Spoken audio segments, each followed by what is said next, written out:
Okay, in this lesson we are going to talk about substitution. And yesterday what we did is we practiced solving systems of equations where we graphed the two equations and then we looked for the point where the lines crossed. And that was our answer. Sometimes, and in high school coming up, you're going to learn how to solve two equations that have a y and an x where you do not have a graph.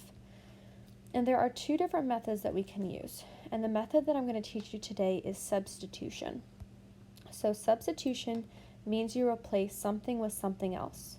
Just like when a teacher is gone for the day, a sub takes their place or is substituted in for their place. So keep that in mind.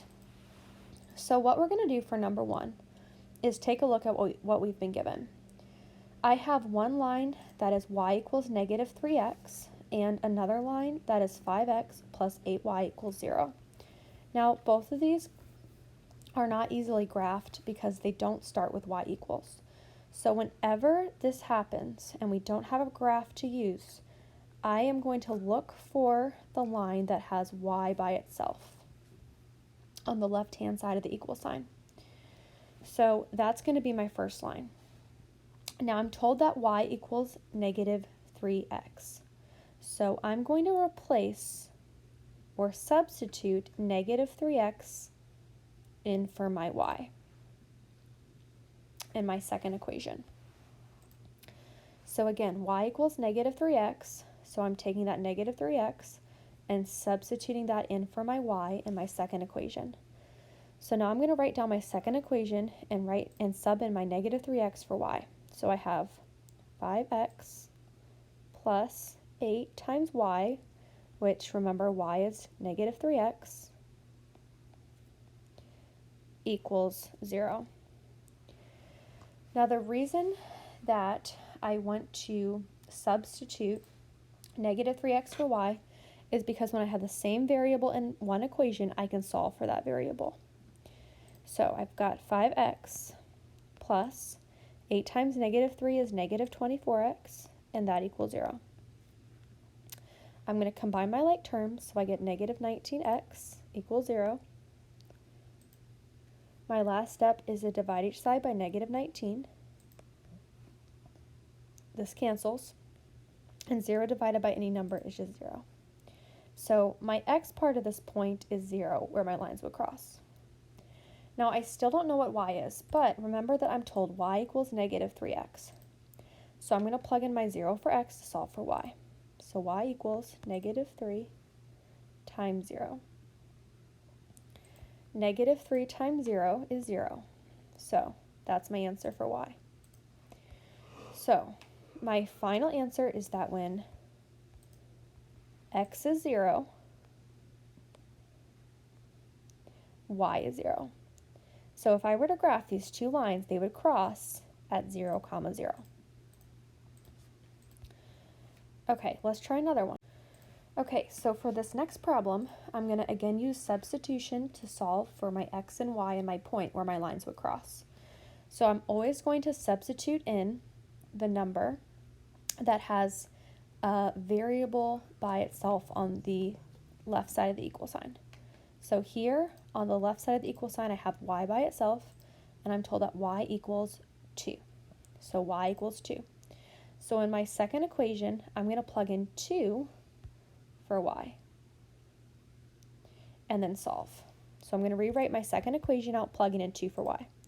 So I've got negative 2x plus 3 times my y, which is 2, equals negative 2. Now I'm solving this, so I'm going to draw a river. And I've got negative 2x plus 6 equals 2, negative 2. I'm going to subtract 6 from each side. 6 minus 6 is 0. I'm left with negative 2 times x equals negative 2 minus 6, which is negative 8. My last step is to divide each side by negative 2. Negative 2 divided by itself is 1, so I'm left with x equals, and negative 8 divided by negative 2 is 4. So x is 4.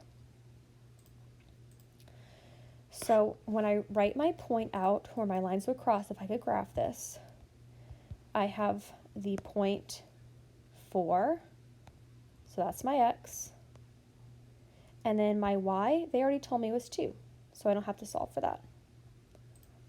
So that's my answer, 4, 2.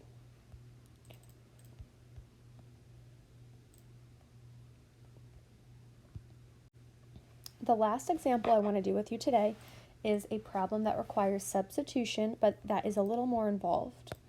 So for this last problem, again, whenever we have two equations and one starts with y equals, we can substitute that equation to solve for our missing variables. So looking at my two equations, the only one that starts with y equals is the one on the bottom. So I'm told that y equals 4 times x plus 7. So I'm going to replace y with 4 times x plus 7. So now I'm going to rewrite this equation with replacing my y with 4x plus 7. So I've got 4x minus 2 times my y, which is 4x plus 7, and then that equals negative 10. Now the only thing that's a little more difficult about this one is that it takes more steps to solve. So think about how we have to do distributive property first. So I've got 4x, negative 2 times 4x is negative 8x, and negative 2 times 7 is negative 14, and all of that equals negative 10.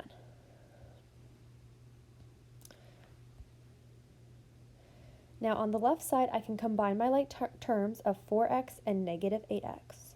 4 plus negative 8 is negative 4x, and then I've got that minus 14 equals negative 10. Okay, now I'm going to add 14 to each side.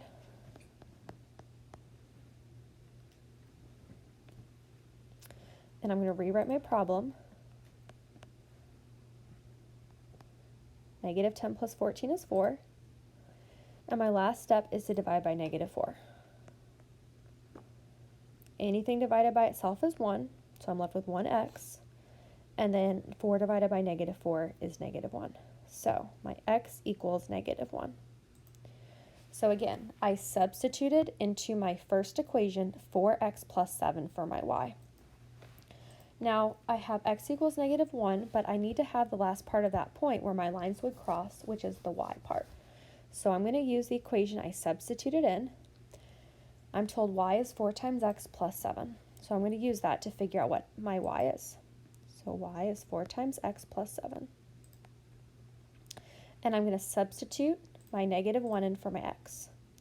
So y equals 4 times negative 1 plus 7. Okay, so 4 times negative 1 is negative 4 plus 7. Negative 4 plus 7 is 3. So my final answer, my point where these lines would cross, would be at the point negative 1 for my x, positive 3 for y. Okay, so thank you for listening, and you will not have an assignment on this today, but please make sure that you have done all the 3 examples and that you submit a picture of your notes so that tomorrow you will have them when you practice this on your own. Okay, thanks again for listening, and take care, and I will hear from you all soon, hopefully.